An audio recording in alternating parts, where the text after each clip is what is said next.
Diyos lang ang makapagbabago sa ating mga puso, sa ating isip, sa ating pagkatao. At ang sabi dito, kaya ng karunungan ng mundong baguhin ang mukha.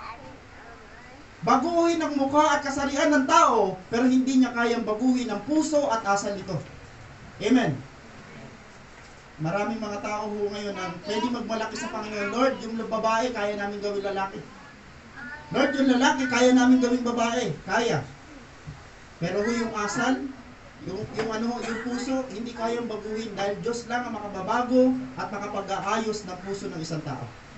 Unless inayos ng Diyos ang buhay ng isang tao, doon lang siya nagbabago. Kaya nga pagharap natin sa Panginoon, wala tayong pwedeng ipagmalaki dahil kaya tayo naging ganito, inayos niya lang tayo. Amen po ba?